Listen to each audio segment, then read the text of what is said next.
nos hemos trasladado al otro extremo de los estudios de América Televisión para esta transmisión especial de Cuarto Poder Voto 2016. Estará con nosotros esta noche Alfredo Barnechea. Y antes de estar con Alfredo Barnechea, vamos a compartir con ustedes la última encuesta de Ipsos Apoyo.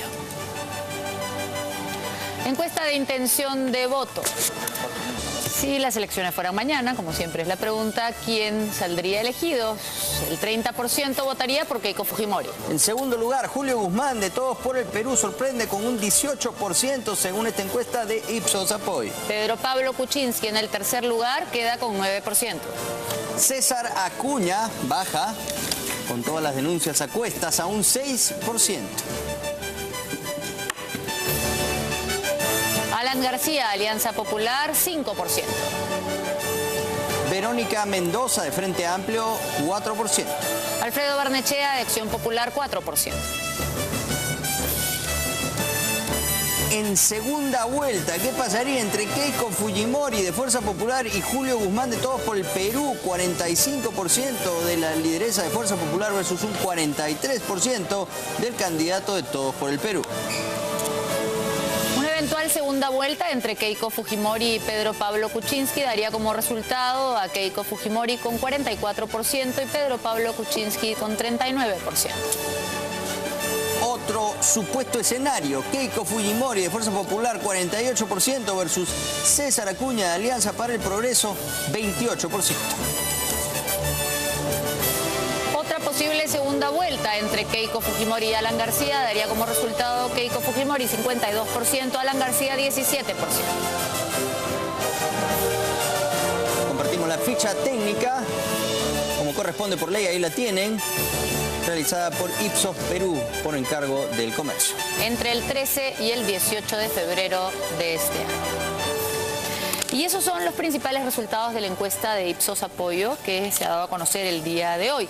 Y con estos datos y, por supuesto, conversando sobre todos los otros temas de interés, recibimos esta noche al candidato de Acción Popular, Alfredo Barnechea. Muy buenas noches. Buenas noches. Muchas gracias por invitarme. Gracias por estar aquí. Muy encantado. Bueno, en esta segunda ocasión aparece ya usted en el cuadro de los que más votación tienen, aunque todavía aparece con un 4%.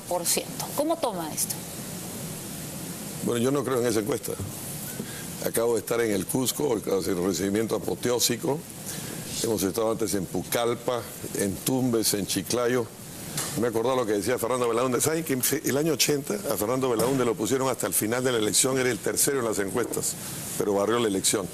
Las encuestas privadas que hemos conocido, los puntos que nos dan ya es 11%, y a Guzmán no en 18, sino en 13%.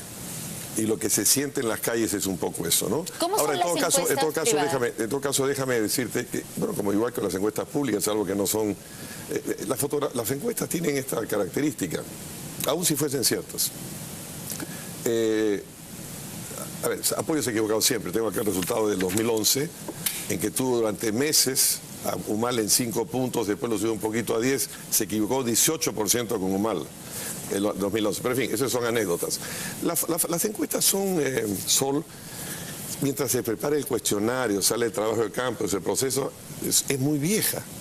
En situaciones tan dinámicas ya no te revelan lo que está pasando hoy. No, claro, ¿no? La encuesta es la fotografía de un momento y obviamente es el momento en el que se hace el trabajo de campo. Y un momento pasado.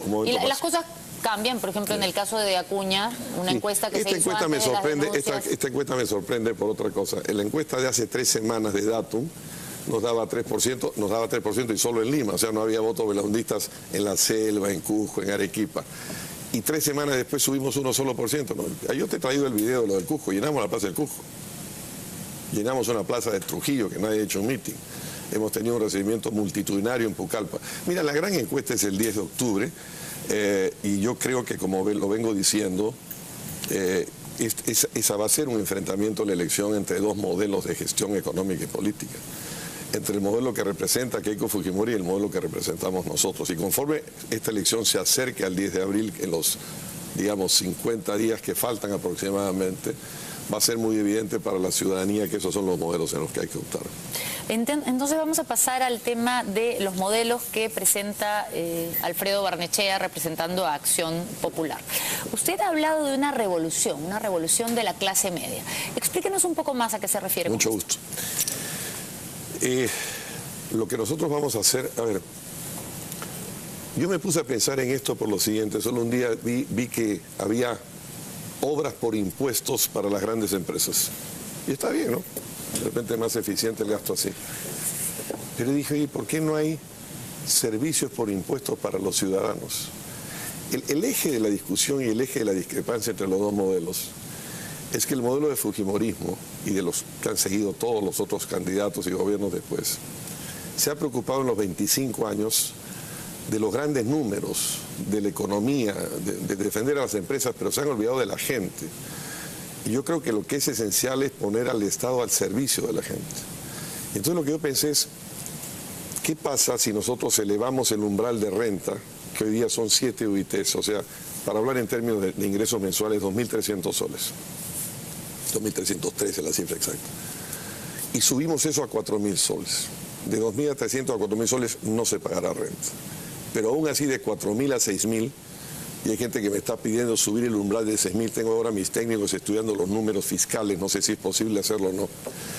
De 4 a 6.000 van a poder deducir todo lo que es educación, salud, gastos de vivienda. Entonces, entre los 2.300 y 6.000 le vamos a poner a las familias peruanas. Creemos que esto va a beneficiar a 1,5 millones de familias. ¿Puede especificar a qué se refiere exactamente con deducir los gastos de educación? Es decir, lo que le cuesta el colegio, lo puede deducir. Absolutamente, que puedan deducir. Y que son una forma, entonces, Augusto, de, como decía, obras por impuestos, bueno, servicios por impuestos. Esto es sería, y no es ponerle plata a las empresas, es ponerle plata a la gente.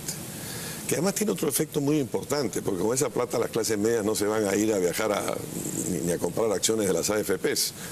Lo que van a hacer es, van a inyectar esa plata en el consumo y por tanto van a tener un efecto de reactivación en la economía, pero van a hacer una gran inyección de dinero a las clases medias. ¿Tendrá un impacto importante en la economía esto? Sin duda ninguna, sin duda ninguna. Hay una cosa que me genera dudas, y es que cuando lo escucho hablar me da la impresión de que estuviera hablando de un país en el cual la mayor parte de gente paga impuestos y por lo tanto la mayor parte de gente se va a ver beneficiada por el hecho de que le reduzcan el monto a partir del cual tiene que pagar impuestos.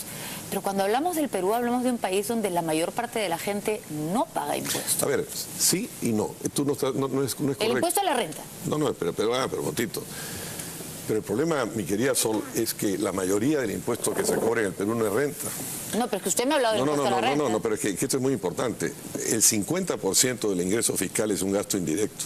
Y eso lo paga todo el mundo. Claro, pero usted me hablaba del impuesto a la renta. Y la renta no, pero es que este es un dato muy importante. Pues 50% es el impuesto indirecto, que es el IGB, y eso lo paga todo el mundo, formales o no formales. Entonces usted va a reducir el IGB. No, yo no estaba hablando, me estás hablando de quienes pagan impuestos o no. Y la renta, que era el año pasado, que el año fue 36, 37%, este año está cayendo a 33%. Entonces, cuando la mitad del ingreso fiscal es impuesto indirecto, lo paga todo el mundo. No, pero yo me refería solo a lo que usted me acaba de decir. Me estoy refiriendo al impacto que puede tener la medida de cambiar el umbral del impuesto a la renta. Y le reitero la pregunta una sola vez y después ya pasamos a otro tema. En un país donde la mayor parte de gente... No, a ver si me contesta. En un país donde la mayor parte de gente no paga impuesto a la renta, ¿qué tan grande puede ser ese impacto? Claro, pero sí admite usted que hay un problema grave de informalidad en nuestro país. Sí, por eso hemos hecho una propuesta sobre eso. Pero déjame decirte una cosa para hablar ya de la renta. Ya te dije que cuando paga la mitad de la recaudación fiscal y IGB la paga todo el mundo, y la renta la pagan 4,5 millones, de los cuales 3,5 no pagan renta y 1,5 que sí paga.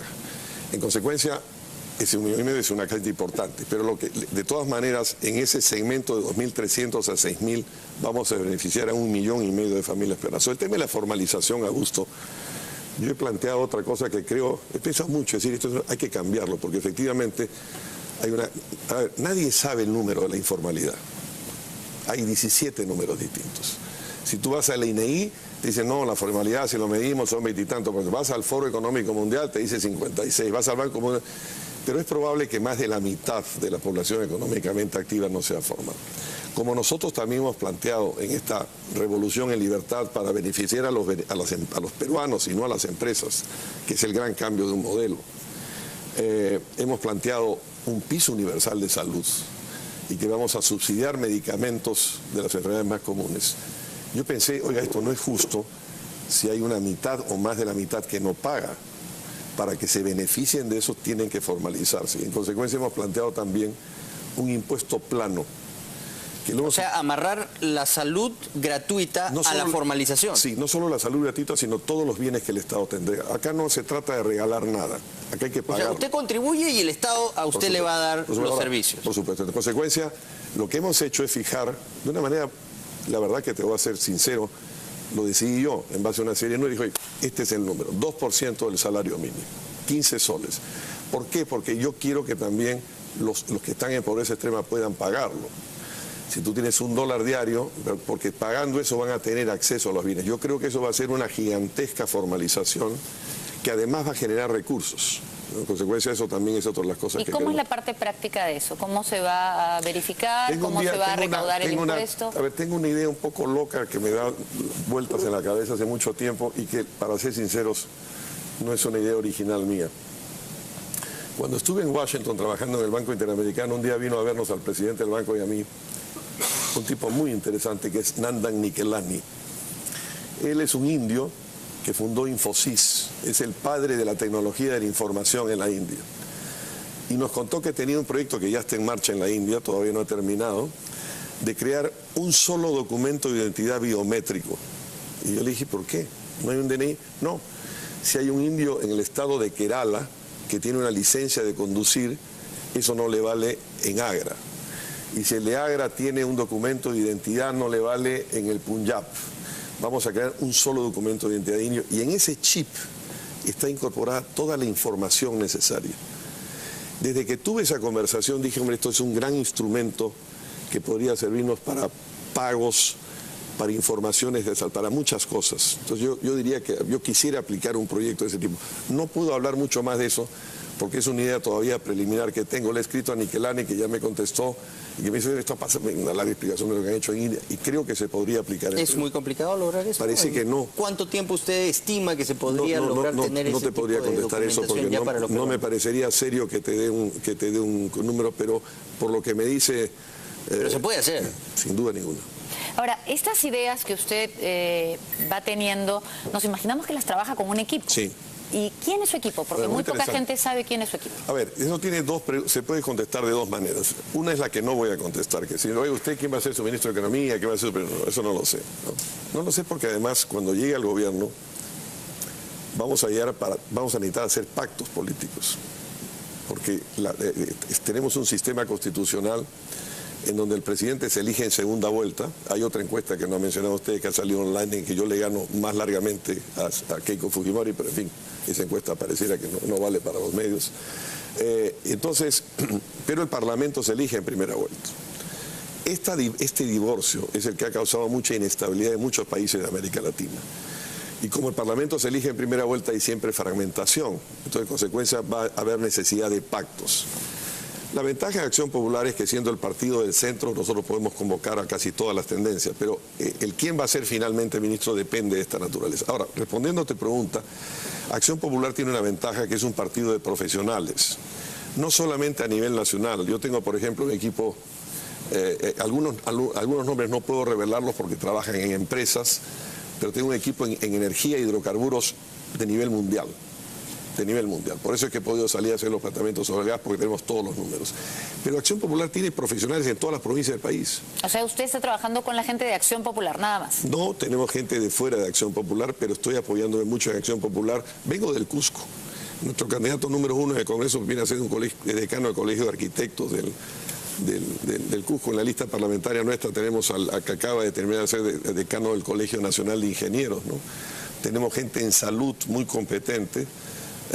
Pero no nos puede decir ningún nombre.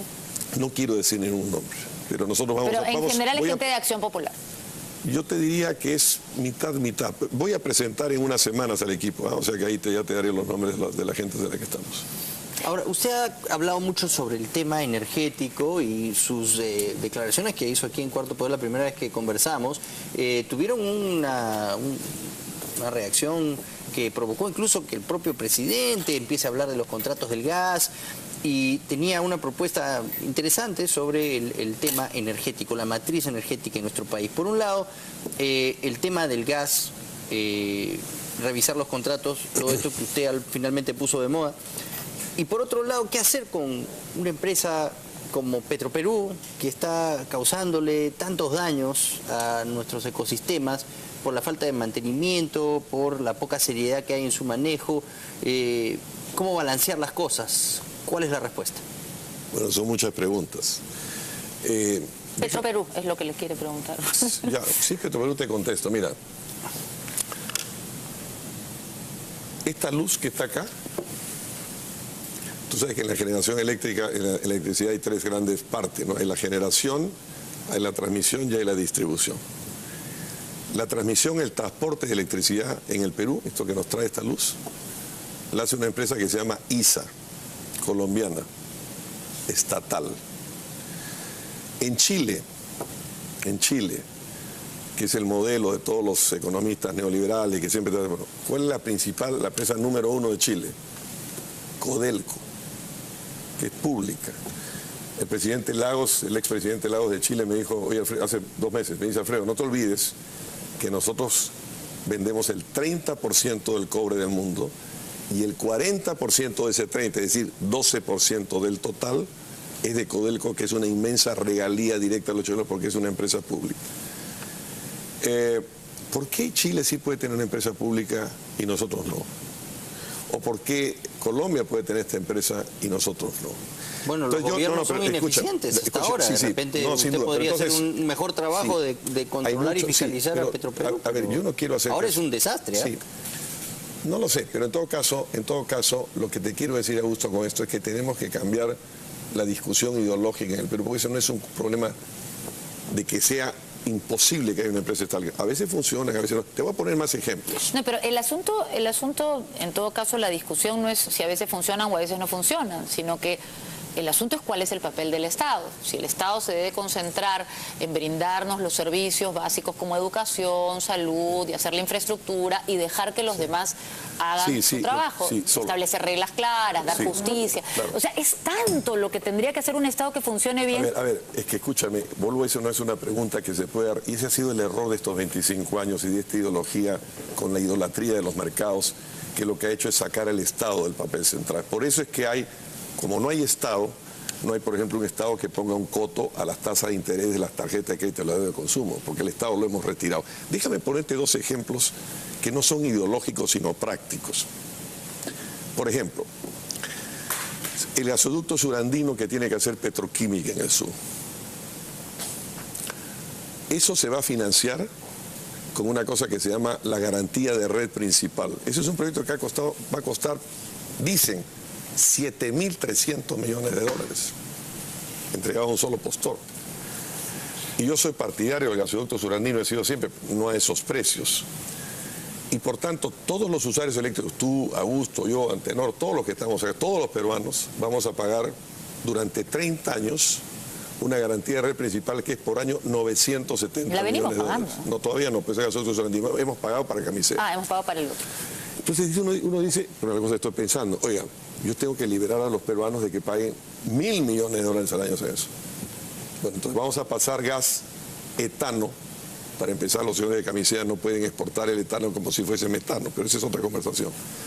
Y vamos a pasar de eso para hacer petroquímica, porque entonces será la industria petroquímica la que pague ese ducto y ya no los usuarios peruanos. Por tanto, si el Estado tiene que intervenir para que los peruanos no paguen 1.000 millones promoviendo alguna planta petroquímica, eso es perfectamente factible. Te pongo otro ejemplo. Pero, perdón, antes de que ponga el otro ejemplo, ¿por qué no retrocedemos a la pregunta de Augusto? ¿Qué haría usted con Petroperú? Porque si bien son interesantes los ejemplos sobre lo que puede hacer en el futuro, también nos interesa saber qué haría usted con lo que tenemos ahora. Por ejemplo, hemos presentado estas denuncias sobre los derrames, sobre el estado en el que está el oleoducto, sobre toda esta ineficiencia que es clarísima. ¿Qué opinión le merece eso y qué haría usted Déjame que te diga primero que hay más derrames en el ducto de Camisea que en los de Petroperú. Ahora, eso también tiene explicaciones geológicas, porque desde que el ducto en Quepachiato empieza a subir los Andes es una geología muy especial, tal. Pero lo del oleoducto, oleoducto es un tema de falta de mantenimiento y ha sido advertido por las autoridades. Sí. ¿Qué cosa haría con Petroperú? Yo haría con Petroperú algo parecido a lo que hizo Colombia con Ecopetrol. Pondría una parte de las acciones en bolsa, haría un manejo corporativo distinto, vería en qué cosas es eficiente, en qué cosas no es eficiente, pero no tengo una anteojera ideológica para hacerlo. Por ejemplo, te voy a poner otros ejemplos en los que el Estado interviene. El Estado puede intervenir de muchas maneras. Cuando tú tienes un proyecto de qué, por ejemplo, de irrigación, y tú tienes que hacer un túnel trasandino de 30 kilómetros. Estoy pensando en mi tierra, en Ica, que es uno de los proyectos que quiero hacer, un proyecto de irrigación, porque tenemos un mega proyecto para cada región. Y entonces el Estado puede hacer, como lo ha hecho en Olmos, un proyecto de lo que en inglés se llama un take or pay. No es el Estado el que lo hace, pero el Estado garantiza que si nadie compra, el Estado le compra, en el caso de Olmos son 450 millones de metros cúbicos al año. Es una manera que puede intervenir el Estado. El Estado puede intervenir de muchas maneras. Lo que tenemos que terminar... ¿Un Estado que participa en la empresa? Yo creo, Rosol, si tú me permites, y esta es una pregunta muy interesante y central en lo siguiente. Yo creo que lo que es un error de este modelo es en minimizar el rol del Estado. Y cada vez que tú hablas del Estado, aparece un señor, usted es un populista, usted quiere hacer un Estado empresario, usted quiere hacer... No es eso. No hay un solo caso en el mundo, en la historia del mundo, ni uno, que se haya desarrollado sin un Estado duro. ¿Qué quiere decir esto? Eso no quiere decir un Estado que sea propietario de empresas de cine, como hubo en el pasado en el Perú, o que se mete en todo, no. Pero es un Estado que cobra los impuestos que hay que cobrar, que castiga los delitos que hay que castigar. Es decir, un Estado que sirva de árbitro, que defienda a los ciudadanos, que cuando hay una banca que cobra 200% de interés no se lo permita. Entonces, eso es un Estado muy importante y ese Estado es el que no hemos tenido. Pero ese Estado puede existir al margen de si participa o no en empresas, trata de minimizar su... por supuesto. ¿No? A ver, vamos a... Involucrarse en muchas cosas, sobre todo en este país donde nos cuesta mucho ser eficientes. A ver, yo soy un partidario de la empresa privada.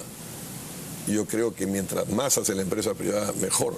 Usted estuvo en contra de la estatización de la banca. Pues. Sí, claro que sí. Eso es un disparate. De modo que yo creo que mientras... Pero no solamente la gran empresa, la pequeña y la mediana empresa, a la que hay que darle apoyos que en este momento hoy no se le están dando. Yo soy partidario de la empresa privada. Si tú puedes... Lo lógico, Sol, en teoría, es por supuesto, el Estado tiene que concentrarse en las cosas esenciales que tiene que hacer. Los Estados fueron hechos, desde los tiempos en que nacen los Estados modernos, para dos cosas fundamentales. Para ley, vamos a darle ley y orden o seguridad a los ciudadanos. Pero hay una historia de evolución en los derechos.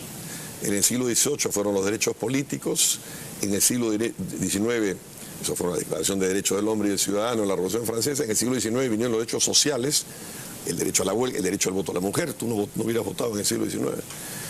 Y en el siglo XX, después de la Gran Depresión, con los gobiernos de Roosevelt, con los gobiernos del Estado de Bienestar en Europa, vinieron los derechos económicos. Entonces, en principio, el Estado tiene que concentrarse en las cosas que tiene que hacer, pero a veces hay que hacer cosas. Te voy a poner un ejemplo práctico en el que estoy pensando. Yo quiero desarrollar el hierro en Andahuaylas. En los países en donde hubo hierro y carbón, hubo siderurgia, en donde hubo siderurgia hubo desarrollo industrial, donde hubo desarrollo industrial hubo civilización. Bueno, nunca hemos tenido carbón en esa zona, pero tenemos gas que cumple la misma función de calor. ¿Por qué no producimos hierro esponja y hacemos valor agregado del hierro que está en Andahuaylas? Entonces, ¿usted cree que el Estado tiene que decir qué cosas se deben producir? No, yo creo no.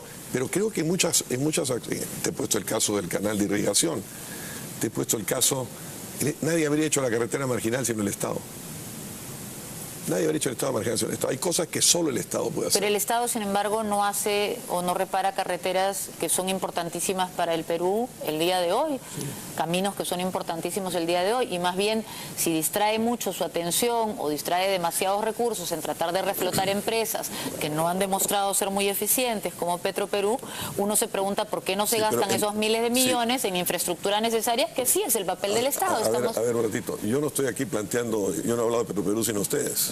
No, pero es que esa era la pregunta. Yo estoy pensando en otras cosas. Estoy pensando, por ejemplo, cómo ayudo a hacer de Tacna un gran hub médico para América del Sur. He estado en Tacna el otro día. Me he encontrado con un montón de chilenos que han venido al oculista, al dentista y a comer bien, ¿no es cierto? Porque aquí se come bien y en Chile es mal. No se come mal en Chile, ¿eh? Sí, ya salió la... No, le digo porque yo he tenido la suerte de ir a varios países en el mundo y cuando fui a Chile comí bien. Sí. Me parece que la comida peruana es maravillosa, pero tampoco es cuestión de denigrar las comidas de otros países. Le cuento que por donde voy siempre como bien, será porque soy comelona, pero pasemos a su respuesta. Seré en los restaurantes peruanos de Chile. Pero bueno, pero para ir al fondo, entonces, ¿cómo vende mucho el nacionalismo alimenticio, pero no necesariamente es cierto. Entonces, mira, ¿cómo hacemos para que Tacna se convierta en un gran centro médico, no solamente para esos chilenos que vienen del norte de Chile, sino para Sudamérica, para paraguayos, para bolivianos, para argentinos? ¿Cómo potenciamos eso? ¿Cómo ayudamos a la empresa privada de Tacna, de clínicas o de universidades para hacer universidades de medicina? Eso estuve hablando el otro día con el gobernador, con Omar Jiménez en Tacna. ¿Cómo ayuda el Estado? El proyecto de irrigación de Pampas Verdes en Ica, que va a crear 218.115 hectáreas entre Nazca y Carabalí. Siempre eso se financia con, los proyectos de irrigación siempre se han financiado en el mundo básicamente con electricidad. Entonces, les hacemos una oferta de take or pay igual que Olmos. Esa es la función. Yo estoy pensando más en ese tipo de participaciones en el Estado, de crear empresas. O sea, un Estado que está detrás como garante de que si las cosas no funcionan, el Estado paga. Bueno, eso pasó, eso ha pasado, eso pasa en todos los proyectos, ¿no? Ahora, no, pero más allá de que pase, la pregunta es si eso le conviene a los peruanos. Porque usted, por ejemplo, parece estar inspirado en los estados de bienestar. Es más, yo he estado leyendo que los defiende de diferentes maneras y, sin embargo, los grandes estados de bienestar que están en Europa están en una situación catastrófica. Estaba esperando tu pregunta.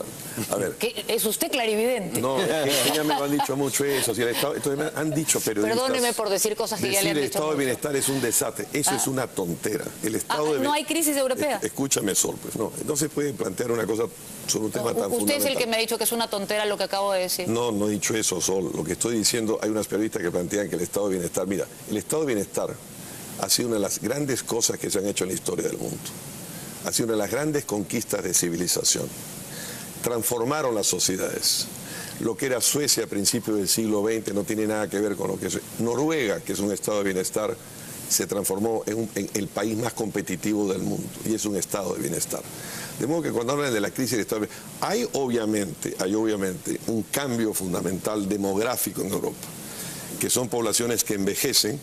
Y al ser poblaciones que envejecen, son poblaciones que pueden financiar menos un estado de bienestar. Eso es lo que ha pasado. En el Perú también está pasando... No.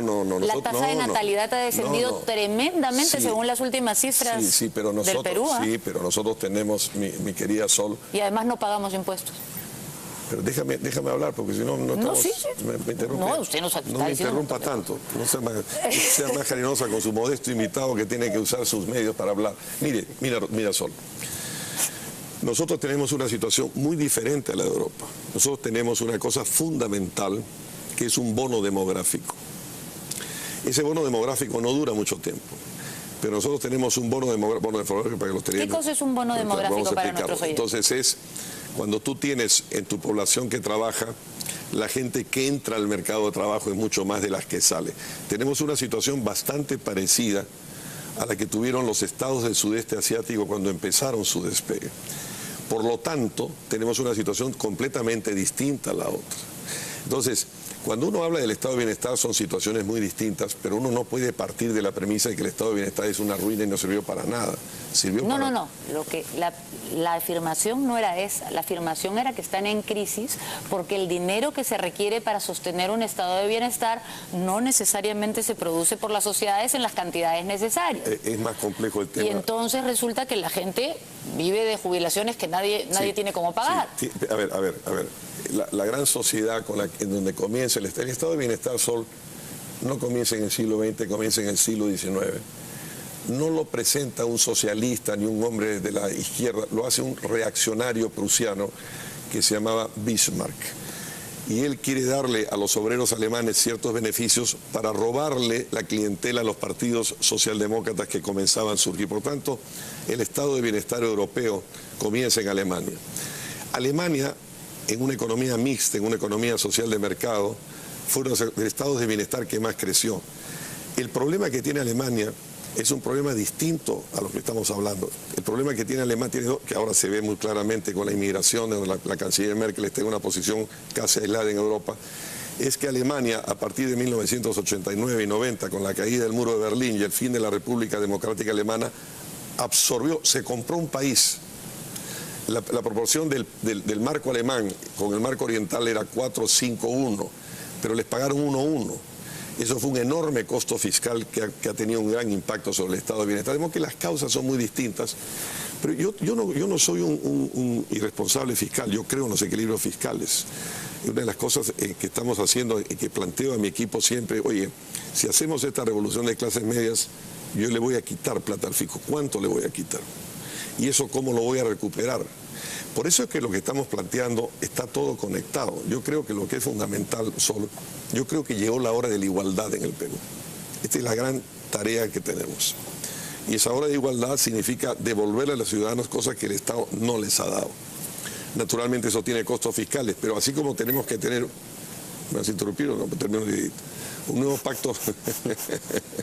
Un nuevo pacto social, también tenemos que tener un nuevo pacto entre el Perú y las industrias extractivas, para que podamos recibir más dinero por eso y poder equilibrar las cuentas. ¿Y en qué va a invertir ese dinero primero? En la gente. ¿Pero cómo? Porque usted ha mencionado, por ejemplo, el sudeste asiático y ha dicho que nosotros tenemos una situación parecida en bono demográfico. En lo que es el bono, pero según he escuchado a otras personas, que algo creo que saben, una de las grandes diferencias que tenemos con el sudeste asiático es la educación.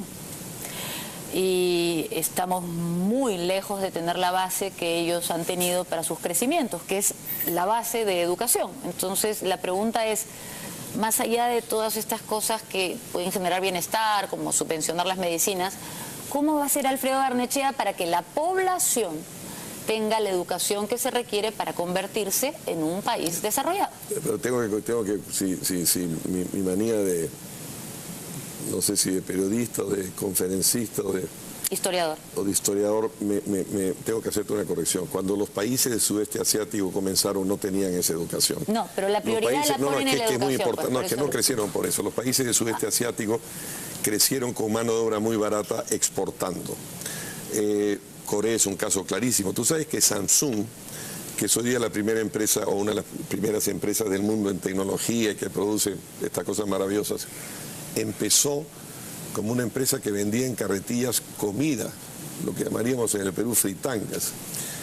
Empezaron a producir textiles muy baratos, usando mano de obra barata. De ahí pasaron a producir carros. Hyundai pasó después a producir astilleros. O sea que la educación no ha sido fundamental en el desarrollo. En algunos países más que en otros. No es que al final no fuese importante, sí lo es, y el Perú tiene muy mala educación. Hace una semana ha salido el informe PISA, que incorporó a varios países de América Latina, incorporó a México, Uruguay, Chile, Colombia, nosotros, creo que Costa Rica, y Perú es el último. 74% de los estudiantes, o sea, 3 de cada 4 estudiantes que salen de los colegios del Perú salen sin poder comprender textos bien. Por eso, pues con un pueblo que no entiende lo que lee, con una masa de gente que no comprende, que no está bien educada, ¿cómo podemos construir un país? ¿Qué podemos hacer para mejorar la tan ansiada revolución educativa? Una de las cosas fundamentales es, por supuesto, cambiar la educación. Yo creo que el Perú puede cambiar su educación rápidamente. A ver, ¿en qué sueño con la educación peruana yo? Yo creo, y uso mucho mi experiencia personal, yo soy un provinciano, yo estudié todo mi colegio en Ica, fui a un colegio de curas, ¿no? Pero en realidad lo que yo me acuerdo de mi colegio me lo enseñaron los profesores laicos que salían del Colegio Nacional. De modo que yo soy un producto de la educación pública indirectamente. Y creo que lo que hace fuerte a la sociedad siempre es la educación. Porque ¿qué cosa hay que fortalecer? Hay que fortalecer primero el cimiento básico, que es la educación primaria. Hay una vieja frase que dice, cuide el comienzo que el final se cuida solo. Este es un tema en el que tenemos que invertir y en el que yo creo que se pueden hacer cambios muy importantes. Esto tiene que ver, por supuesto, aumentar salarios a los maestros, formación profesional, pero hay una cosa que nadie está hablando. Nosotros tenemos el próximo año ya instalado prácticamente un sistema de fibra óptica en Perú. Podrían tener todos los colegios del Perú conectividad, podrían ser esos maestros intermediarios entre la inmensa cantidad de programas que hay hoy en el mundo online de educación y saltar muy rápidamente de piso, yo creo que eso es perfectamente factible. Y la otra cosa en la que estoy pensando en el sistema educativo, estoy pensando en las grandes innovaciones de ciencia y tecnología, y tienen que ver con una cosa a la que he dedicado mucho tiempo. Hay una inmensa diáspora científica peruana, mucho más grande de lo que la gente cree. El primer matemático de Brasil es peruano. El profesor de biomedicina en Harvard es peruano. Tengo un amigo que me ha mandado un mail muy emocionante diciendo que se adhieren a mi candidatura en la serie de científicos. Carlos Bustamante, profesor de biología molecular en Berkeley, en California, es director de un instituto de biología molecular que es un joint venture, una asociación entre Berkeley y Stanford. En breve los grandes cerebros se van. Pero pueden hacer y pueden regresar digitalmente como regresó la diáspora india que se fue a Estados Unidos, que nunca más regresó de Estados Unidos a vivir en la India, porque los hijos se quedaron, se casaron con americanas. Esos sí, científicos peruanos no van a volver. Pero los científicos indios volvieron digitalmente a la India y fueron ellos los que sabían en Estados Unidos los que crearon la industria del software, de la industria de tecnología. Pero para terminar, si eso se conecta, esa diáspora científica, al sistema universitario peruano, yo le pregunté a Carlos, tú este instituto, ¿y qué necesitas? En ese momento yo acababa de entrar al Banco Interamericano, le dije, yo te financio. Me dijo, no necesito financiamiento. La Fundación MacArthur financia mi instituto, yo puedo poner una filial en Lima mañana y poner en línea, virtual al día, esa punta de la tecnología del sistema universitario. Si nosotros, esta es un poco la idea global que tengo sobre la educación, juntamos las dos puntas de la vela y mejoramos el cimiento primario y metemos esto al sistema universitario, yo creo que podemos transformar la educación peruana brutalmente. Una última pregunta, un poco para aterrizar toda esta exposición. ¿Cuáles serían sus prioridades en un primer año de gobierno? ¿Qué haría primero en concreto? Yo lo primero que haría es una reforma de la policía para tener una seguridad, una primera reforma de la policía que es desplazarla de cosas que no tiene que hacer, meter más inteligencia, aumentar efectivos, priorizar los distritos críticos que están en seguridad y a esos meternos, aplicar lo que hicieron dos ciudades que conozco bastante bien, que son Ciudad Juárez en México y Medellín en Colombia. Cuando yo quise ir en el Banco Interamericano a visitar Ciudad Juárez, me dijo, oye, firma esta carta que va por tu propia responsabilidad porque es la ciudad más peligrosa del mundo. Hoy no es la ciudad más peligrosa del mundo. Vemos que hay dos ejemplos muy interesantes que podríamos reducir rápidamente la seguridad. En segundo, haría esta revolución de las clases medias inmediatamente, una revolución fiscal, y lanzaría un programa del 1.000.000 de nuevas viviendas que nosotros queremos hacer, financiadas a 30 años con una tasa preferencial, no regaladas, no hechas por el Estado, hechas por empresas privadas, donde el Estado lo que aporte es suelo. Haría también lo de la salud rápidamente. Tendríamos un conjunto de medidas que aplicaríamos en los primeros 100 días. Todo esto lo vamos a presentar en unas semanas en un programa y con el equipo que tú me estás pidiendo. Pero esencialmente, el Perú tiene que jugar el 10 de abril entre dos modelos. O continúa con más de lo mismo, elige a Keiko Fujimori, o volvemos a las políticas de desarrollo de Belaúnde, a la búsqueda de un país con igualdad y votan por nosotros. Yo invito a la señora Keiko Fujimori a un debate porque ella no tiene ninguna idea nueva sobre el Perú. Seguramente todavía no tengo los números en las encuestas para que me acepte el debate, pero ya lo tendrá conmigo porque esta es la gran elección del 10 de abril. Bueno, muchas gracias por haber estado. Nos va a encantar tenerlos debatiendo acá. Les agradezco mucho. Así que hecha está su invitación. Muchas gracias por habernos acompañado. Estaba encantado de estar aquí. Muy bien, así Alfredo Barnechea esta noche en Cuarto Poder. Hacemos una breve pausa y hablamos con más.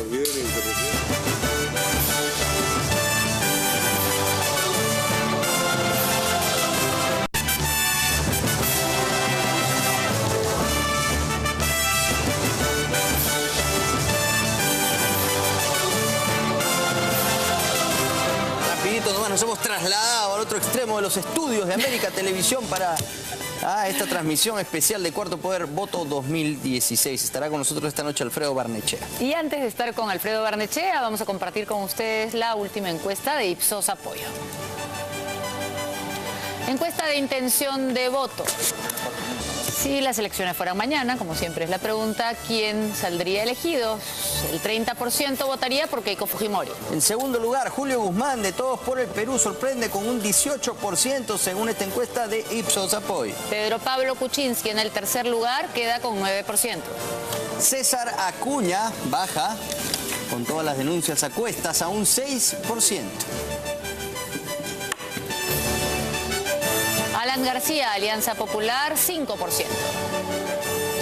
Verónica Mendoza, de Frente Amplio, 4%. Alfredo Barnechea, de Acción Popular, 4%. En segunda vuelta, ¿qué pasaría entre Keiko Fujimori, de Fuerza Popular, y Julio Guzmán, de Y a usted en el cuadro de los que más votación tienen, aunque todavía aparece con un 4%. ¿Cómo toma esto? Bueno, yo no creo en esa encuesta. Acabo de estar en el Cusco, el recibimiento apoteósico. Hemos estado antes en Pucallpa, en Tumbes, en Chiclayo. Me he acordado lo que decía Fernando Belaúnde. ¿Saben que el año 80 a Fernando Belaúnde lo pusieron hasta el final de la elección? Era el tercero en las encuestas, pero barrió la elección. Las encuestas privadas que hemos conocido, los puntos que nos dan ya es 11%, y a Guzmán no en 18, sino en 13%. Y lo que se siente en las calles es un poco eso, ¿no? Ahora, en todo caso, déjame decirte que, bueno, como igual que las encuestas públicas, algo que no son... las encuestas tienen esta característica, aún si fuesen ciertas. A ver, Apoyo se ha equivocado siempre. Tengo acá el resultado del 2011, en que tuvo durante meses a Humal en 5 puntos, después lo subió un poquito a 10, se equivocó 18% con Humal. El 2011. Pero en fin, esas son anécdotas. Las encuestas son, Sol, mientras se prepara el cuestionario, sale el trabajo de campo, ese proceso es muy vieja. En situaciones tan dinámicas ya no te revelan lo que está pasando hoy. No, claro, ¿no? La encuesta... Por el Perú, 45% de la lideresa de Fuerza Popular versus un 43% del candidato de Todos por el Perú. Eventual segunda vuelta entre Keiko Fujimori y Pedro Pablo Kuczynski daría como resultado a Keiko Fujimori con 44% y Pedro Pablo Kuczynski con 39%. Otro supuesto escenario, Keiko Fujimori de Fuerza Popular, 48% versus César Acuña de Alianza para el Progreso, 28%. Posible segunda vuelta entre Keiko Fujimori y Alan García daría como resultado Keiko Fujimori 52%, Alan García 17%. Compartimos la ficha técnica, como corresponde por ley, ahí la tienen, realizada por Ipsos Perú por encargo del Comercio. Entre el 13 y el 18 de febrero de este año. Y esos son los principales resultados de la encuesta de Ipsos Apoyo que se ha dado a conocer el día de hoy. Y con estos datos y, por supuesto, conversando sobre todos los otros temas de interés, recibimos esta noche al candidato de Acción Popular, Alfredo Barnechea. Muy buenas noches. Buenas noches. Muchas gracias por invitarme. Gracias por estar aquí. Encantado. Bueno, en esta segunda ocasión aparece, esta es la fotografía de un momento y obviamente es el momento en el que se hace el trabajo de campo, un momento pasado. Y las cosas cambian, por ejemplo, en el caso de Acuña, una encuesta que se hizo encuesta antes me sorprende, de las denuncias. esta encuesta me sorprende por otra cosa. En la encuesta de hace 3 semanas de Datum nos daba 3% y solo en Lima, o sea, no había votos belaundistas en la selva, en Cusco, en Arequipa. Y 3 semanas después subimos 1%. ¿No? Yo te he traído el video de lo del Cusco, llenamos la plaza del Cusco. Llenamos una plaza de Trujillo, que nadie ha hecho un meeting. Hemos tenido un recibimiento multitudinario en Pucallpa. Mira, la gran encuesta es el 10 de octubre, y yo creo que, como lo vengo diciendo, esa va a ser un enfrentamiento en la elección entre 2 modelos de gestión económica y política. Entre el modelo que representa Keiko Fujimori y el modelo que representamos nosotros. Y conforme esta elección se acerque al 10 de abril, en los, digamos, 50 días que faltan aproximadamente, va a ser muy evidente para la ciudadanía que esos son los modelos en los que hay que optar. Entonces vamos a pasar al tema de los modelos que presenta Alfredo Barnechea representando a Acción Popular. Usted ha hablado de una revolución de la clase media. Explíquenos un poco más a qué se refiere. Mucho gusto. Lo que nosotros vamos a hacer, a ver, yo me puse a pensar en esto por lo siguiente. Solo un día vi que había obras por impuestos para las grandes empresas. Y está bien, ¿no? De repente es más eficiente el gasto así. Pero dije, oye, ¿por qué no hay servicios por impuestos para los ciudadanos? El eje de la discusión y el eje de la discrepancia entre los 2 modelos es que el modelo de fujimorismo y de los que han seguido todos los otros candidatos y gobiernos después, se ha preocupado en los 25 años de los grandes números, de la economía, de defender a las empresas, pero se han olvidado de la gente. Y yo creo que lo que es esencial es poner al Estado al servicio de la gente. Entonces lo que yo pensé es, ¿qué pasa si nosotros elevamos el umbral de renta, que hoy día son 7 UITs, o sea, para hablar en términos de ingresos mensuales, 2.300 soles. 2.313 es la cifra exacta. Y subimos eso a 4.000 soles. De 2.000 a 300 a 4.000 soles no se pagará renta. Pero aún así de 4.000 a 6.000, y hay gente que me está pidiendo subir el umbral de 6.000, tengo ahora mis técnicos estudiando los números fiscales, no sé si es posible hacerlo o no. De 4 a 6.000 van a poder deducir todo lo que es educación, salud, gastos de vivienda. Entonces, entre los 2.300 y 6.000 le vamos a poner a las familias peruanas. Creemos que esto